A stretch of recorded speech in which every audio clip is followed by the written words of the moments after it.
One of the least visible aspects of Pope Francis's reform consists of reevaluating the role of lay people. It's no small issue considering the clergy only make up 1% of the world's nearly 1.3 billion Catholics. The topic was key during the Second Vatican Council, but has yet to take hold among Catholics. There's a notable lack of Catholic voices and leaders who are opening paths to the gospel in the worlds of business, university, and especially politics.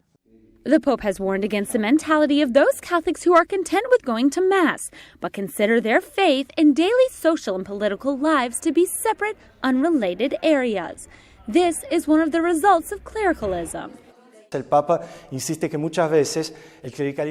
Pope insists that clericalism is commonly on the part of priests who don't allow lay people to take on these important roles in the Church as well as in society. But it can also be the case of lay people who get comfortable with saying, I go to Mass, I receive the Eucharist, I confess, and that's enough.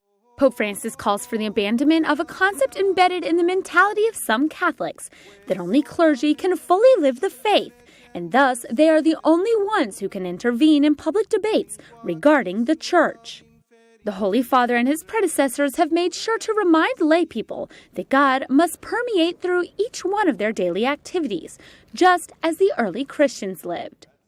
Qualcuno pensa che la santità è chiudere gli occhi e faccia di immaginetta. Ma padre, io lavoro in una fabbrica, io lavoro da ragioniere, sempre con i numeri, ma lì non si può essere santo. Sì, si può.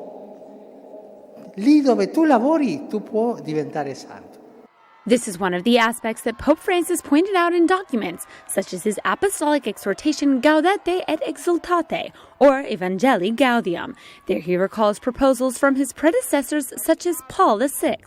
In the end, the topic is a reality that has already been embodied by many of the church institutions established in the 20th century.